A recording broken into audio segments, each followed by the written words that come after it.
آپ صحیح کے دوران ویڈیو ایک دیکھی کہ آپ جا رہے تشریف لے کے جا رہے تھے اور کوئی آپ سے ملنے آ رہا تھا تو آپ نے فوراً ہاتھ سے ان کو روک لیا، کوئی وجہ ہے تو وہ بھی ارشاد فرما دیجئے تاکہ کسی کو بدگمانی نہ ہو۔ صحیح کے دوران، طواف کے دوران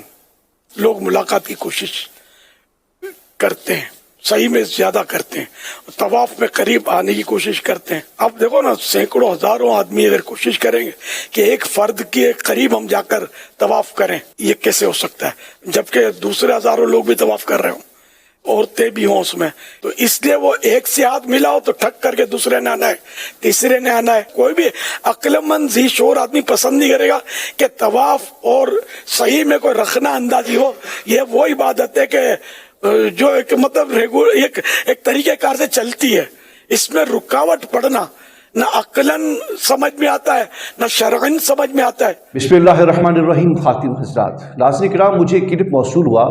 جس پر ڈسکس کرنے کے لیے میں آپ کی خدمت میں حاضر ہوا ہوں۔ اس کلپ کے اندر واضح طور پہ دیکھا جا سکتا ہے کہ امیر اہل سنت مولانا محمد الیاس عطار قادری صاحب صفا مروہ پہ سعی کے دوران آپ سے ایک شخص مصافحہ کرنے کے لیے قریب آیا تو آپ نے اسے مصافحہ سے روک دیا۔ سب سے پہلے تو ہم یہ جانیں گے کہ امیر اہل سنت مولانا محمد الیاس عطار قادری صاحب کا جو یہ اقدام ہے کہ انہوں نے مصافحہ نہیں کیا، کہ یہ درست ہے یا غلط ہے۔ ناظرین کرام، اس سے پہلے آپ یہ سمجھ لیں کہ ہر شخص کی یہ تمنا، یہ خواہش ہوتی ہے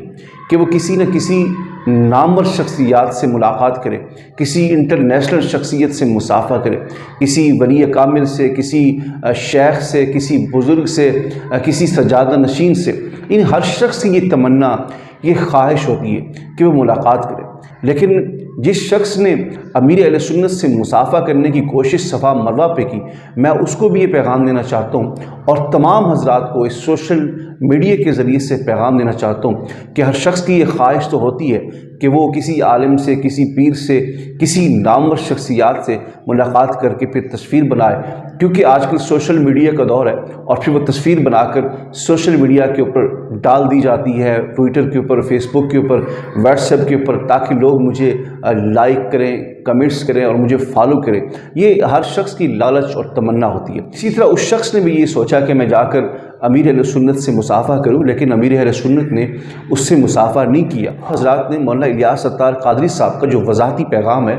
آپ نے اس کو سنا ہے۔ اس فعل پر جو مولانا الیاس عطار قادری صاحب نے مصافحہ نہیں کیا، اس پر کئی لوگوں نے تنقید بھی کی، کئی نے حمایت بھی کی، کئی نے غلط کمنٹس پاس بھی کیے۔ اس پر ڈسکس کرنے کے لیے آپ کی خدمت میں حاضر ہوا ہوں کہ آیا یہ فعل درست ہے یا غلط ہے۔ ناظرین کرام، سب سے پہلے آپ کو یہ سمجھنا چاہیے کہ کوئی عالم دین، کوئی مصنف، کوئی شیخ کامل اپنے روم میں بیٹھ کر تصنیف کر رہا ہو، بیٹھا ہو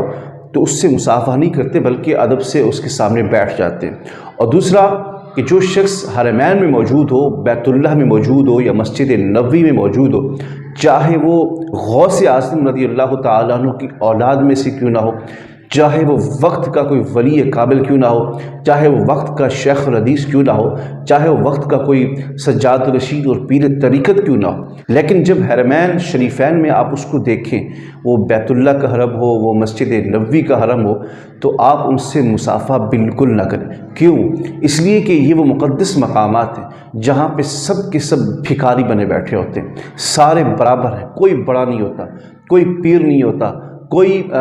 جو ہے وہ امیر نہیں ہوتا، سارے کے سارے برابر ہوتے ہیں۔ ایک ہی صف میں کھڑے ہو گئے محمود و ایاز، نہ کوئی بندہ رہا نہ کوئی بندہ نواز۔ وہاں پہ پیر کیا، وہاں پہ فقیر کیا، وہاں پہ عالم کیا، وہاں پہ جاہل کیا، وہاں پہ سارے کے سارے برابر ہوتے ہیں اور سب کو بیک وقت برابر فیض حاصل ہو رہا ہوتا ہے۔ اسی لیے میں آپ سے گزارش کر رہا ہوں کہ جب بھی آپ کی حرمین شریفین میں حاضری ہو، مشائخ، علماء کرام، مفتیان کرام، پیران عظام آپ کو نظر آئیں تو آپ ان سے مصافحہ نہ کریں، کیونکہ آپ کا مقصد جو ہوتا ہے وہ کسی مفتی، کسی عالم، کسی پیر کو دیکھنے کا نہیں ہوتا۔ آپ کا مقصد یہ ہوتا ہے کہ حرمین شریفین میں بارگاہ رسالت میں حاضر ہو کر ہم اپنے گناہوں کی معافی کی التجا کریں